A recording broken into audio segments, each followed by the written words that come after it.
Assalamualaikum warahmatullahi wabarakatuh. Selamat pagi, salam sejahtera untuk kita semua.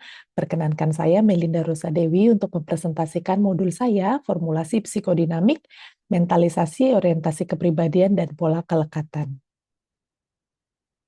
Tujuan dari pembelajaran kali ini adalah untuk memahami konsep dalam penyusunan formulasi psikodinamik, menyusun formulasi psikodinamik dari kemampuan mentalisasi, organisasi kepribadian, dan pola kelekatan, dan mengaplikasikannya pada contoh kasus. Apa itu psikodinamik formulasi? Formulasi psikodinamik adalah sebuah hipotesis tentang cara seseorang untuk berpikir, merasakan, dan berperilaku dengan mempertimbangkan pengaruh serta perkembangan pikiran dan perasaan yang tidak disadarinya. Perkembangan seseorang dipengaruhi oleh faktor keturunan, hereditas, maupun lingkungan, sehingga keduanya perlu dimasukkan dalam formulasi psikodinamik. Formulasi psikodinamik bukanlah penjelasan yang mutlak, melainkan hipotesis yang dapat berubah seiring waktu.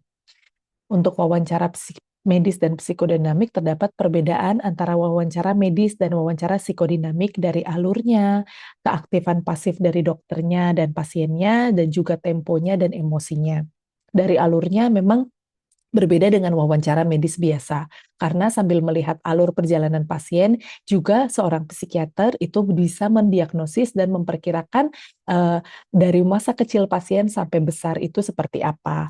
Lalu berbeda dengan wawancara medis lainnya, wawancara medis biasa itu dia secara pasien menjawab secara pasif, misalnya iya, tidak, ada keluhan nyeri perut, iya atau tidak. Tetapi kalau dalam formulasi psikodinamis biasanya ada pertanyaan terbuka yang melibatkan pasien secara aktif dapat berbicara tentang keluhan penyakitnya. Tentu saja hal ini juga berpengaruh dari tempo dan emosinya. Pada formulasi psikodinamik, pasti akan ada tempo yang lambat, tidak seperti wawancara medis seperti yang temponya cepat dan singkat seperti itu. Juga diperlukan ada emosi untuk melihat empati dari psikiater dapat melihat emosi dari pasiennya. Dari formulasi psikodinamik yang sebelumnya, yang part 1 udah dijelaskan oleh Dr. Puri tentang ego self dan relasi objek. Untuk yang kali ini, yang part 2, kita akan melihat kemampuan mentalisasi, organisasi kepribadian, dan pola kelekatan. Orientasi kepribadian penting dalam menyusun formulasi psikodinamik karena dia dapat memberi gambaran pola dari dasar diri pasien. Kepribadian adalah lensa yang dipakai pasien untuk melihat dunia dan merespon pengalaman. Dengan memahami orientasi kepribadian, misalnya ada narsistiknya, atau ada obsesif kompulsifnya, ada dependent, borderline, dan lain-lain, si psikiater lebih mudah mengerti mengapa pasien bereaksi dengan cara tertentu. Orientasi kepribadian juga penting dalam menyusun formulasi psikodinamik karena dapat membedakan gejala sementara dengan pola menetap. Misalnya, gejala cemas dan depresi bisa berubah seiring waktu dan situasi. Orientasi kepribadian memberi petunjuk mana yang merupakan ekspresi dari pola jangka panjang yang lebih menetap dibandingkan sekedar reaksi sesaat. Lalu, selain itu orientasi kepribadian sangat penting untuk menentukan fokus wawancara dan intervensi. Psikiater bisa menyesuaikan gaya komunikasi ketika kita sudah dapat melihat kepribadian dari si pasien. Misalnya, pasien dengan kepribadian paranoid perlu pendekatan yang penuh kehati-hatian agar merasa tidak diserang. Sementara pasien yang dependen justru perlu difasilitasi untuk lebih mandiri. Lalu, orientasi kepribadian itu juga dapat membantu untuk memahami mekanisme pertahanan dari pasien. Setiap kepribadian punya cara yang khas untuk melindungi diri. Contoh, pasien narsistik cenderung menyangkal kelemahan. Nah, sedangkan pasien obsesif sering menekankan kontrol. Ini penting agar psikiater tidak salah dalam menafsirkan dari reaksi pasien.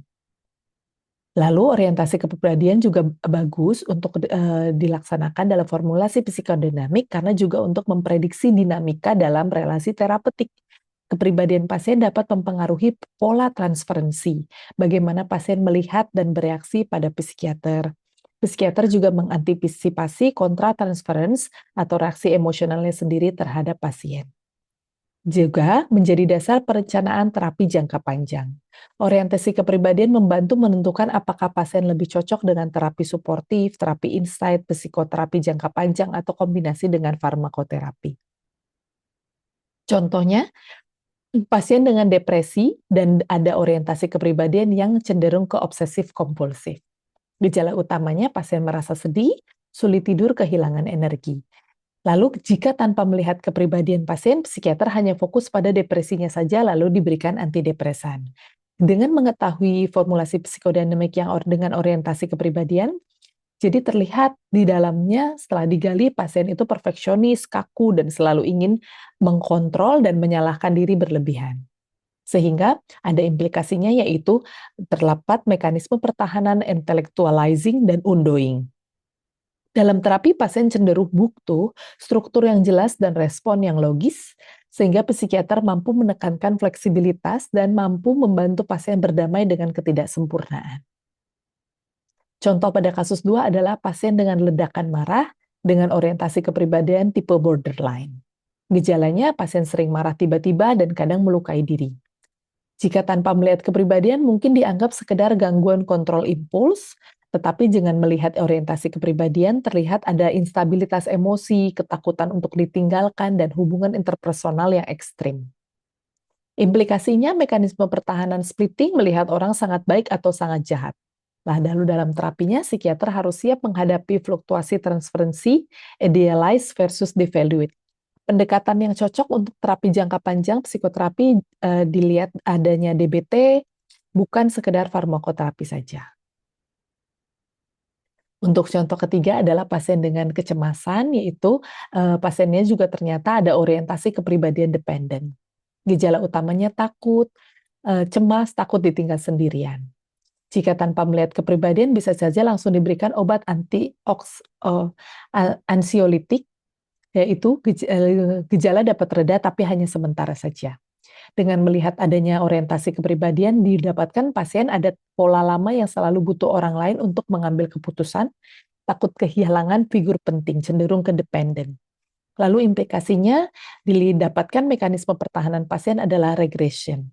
Dalam terapi, pasien mudah melekat pada psikiater, terdapat transferensi yang kuat sehingga implikasinya nanti psikiater perlu berhati-hati agar tidak memperkuat ketergantungan, melainkan membantu kemandirian pasien. Ini encouraging mentalization. Mentalisasi. Mentalisasi adalah kemampuan untuk memahami pikiran sendiri, sekaligus membayangkan apa yang ada di dalam pikiran orang lain, yang disebut mentalization atau mentalisasi. Pasien yang mengalami kesulitan dalam mentalisasi seringkali berasumsi bahwa orang lain merasakan hal yang persis sama seperti yang mereka rasakan. Kita dapat membantu mentalisasi yang bermasalah dengan cara meminta pasien untuk menggambarkan perasaan dirinya sendiri dan perasaan orang lain, termasuk perasaan terapisnya. Contoh, menurut Anda, apakah ada alasan lain mengapa istri Anda marah kepada Anda tadi malam? Nah, untuk kasus singkatnya ada latihan mentalisasi. Contoh kasus adalah pasien seorang perempuan 28 tahun dengan kepribadian borderline sering merasa ditolak dalam hubungannya. Situasi dalam terapi minggu lalu saat sesi terapi dibatalkan karena terapisnya sakit. Lalu saat sesi berikutnya, pasien langsung berkata dengan nada marah, "Saya tahu Anda tidak peduli dengan saya. Anda sengaja membatalkan karena bosan dengan saya." Lalu, terapis menjawab, "Saya dengar Anda merasa saya membatalkan karena saya bosan ya. Itu pasti membuat Anda merasa ditolak ya."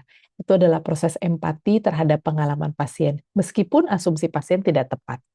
Lalu pasien menjawab, "Iya, saya merasa Anda tidak mau lagi mendengar cerita saya." Lalu terapis menjawab, "Kalau dipikir lagi, kira-kira ada kemungkinan alasan lain mengapa saya membatalkan pertemuan kemarin?" Nah, di sini adalah proses untuk melatih mentalisasi pasien yang mengajak pasien untuk melihat adanya alternatif lain. Lalu pasien menjawab, "Mungkin Anda benar-benar sakit seperti yang Anda bilang." Betul, saya memang sakit. Jadi bisa saja dua hal terasa benar sekaligus. Anda merasa ditolak, namun di sisi lain saya sebenarnya sedang sakit. Bagaimana rasanya memikirkan dua hal yang berbeda tapi bersama-sama? Itu membantu pasien untuk menerima kompleksitas perasaan dan realitas.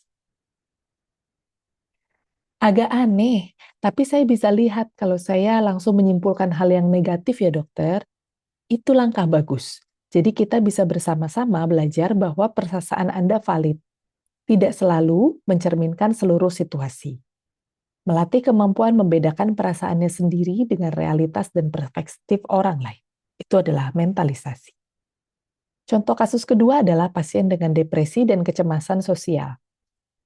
Pasien laki-laki 32 tahun sering merasa rendah diri, yakin bahwa orang lain menilai dirinya buruk. Situasi dalam terapi adalah setelah bercerita panjang, pasien tiba-tiba diam lalu berkata, "Anda pasti juga berpikir saya lemah dan gagal, sama seperti orang lain." Terapis menjawab, "Kalau dipikir-pikir, apa mungkin ada cara lain saya memandang Anda?" Di situ, terapis mengajak untuk melihat alternatif perspektif pasien.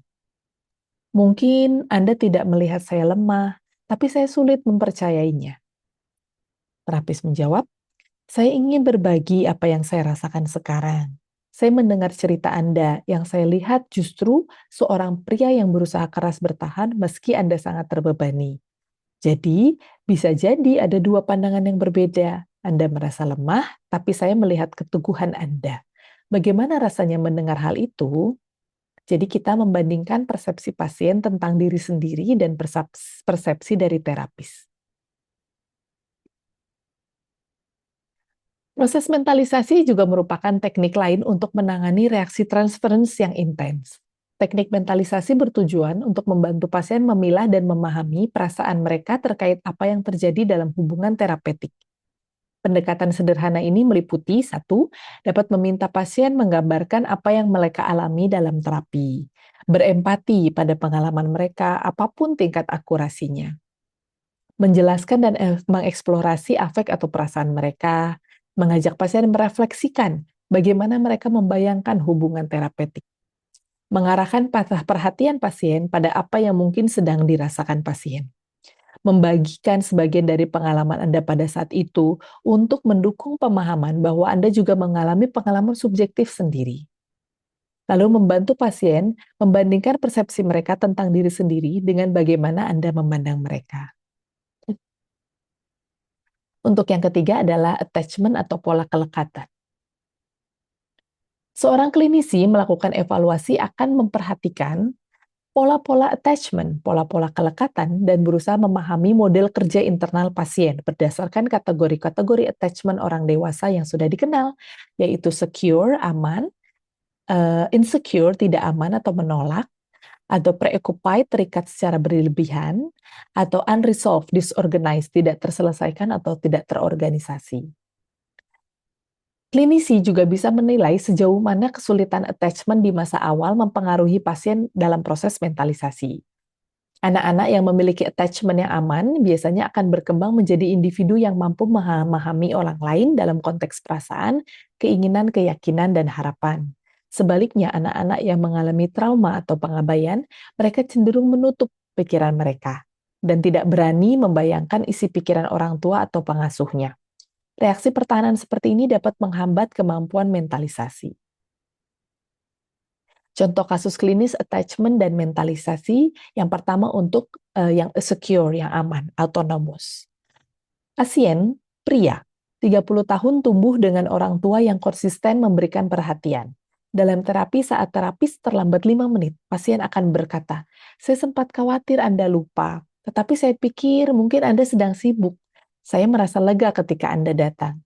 Dari analisisnya, pasien mampu mentalisasi sehingga ia bisa melihat dua sisi, perasaannya sendiri yaitu khawatir, dan kemungkinan pikiran atau perasaan terapis yaitu sibuk. Yang kedua contohnya adalah untuk yang attachment-nya tidak aman, insecure atau menolak. Pasien perempuan 27 tahun dibesarkan oleh orang tua yang dingin dan kurang responsif.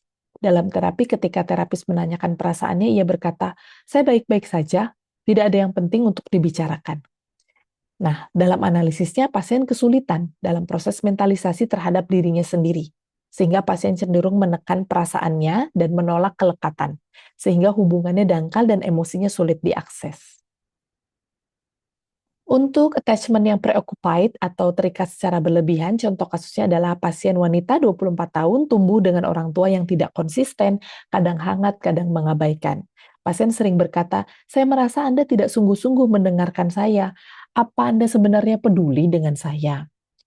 Pasien mentalisasinya ini cenderung berlebihan dengan terapis, lalu selalu mencari tanda cinta atau penolakan, tetapi sulit membedakan antara perasaan dirinya dan realita yang ada, sehingga hubungan terapeutik sering terasa menegangkan.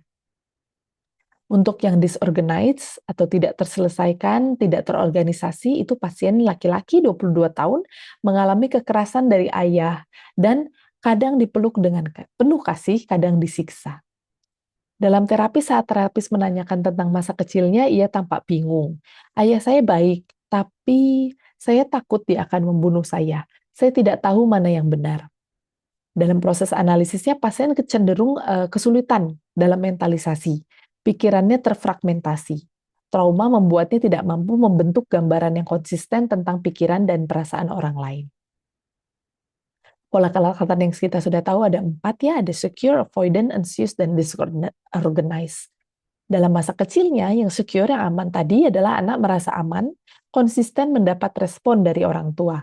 Sehingga dalam proses mentalisasinya, anak belajar bahwa orang tua punya pikiran dan perasaan yang berbeda dengan dirinya.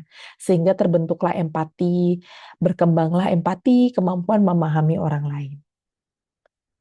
Untuk pola kelekatan yang avoidant, pada masa kecilnya orang tua sering menolak atau tidak responsif terhadap kebutuhan emosional anak.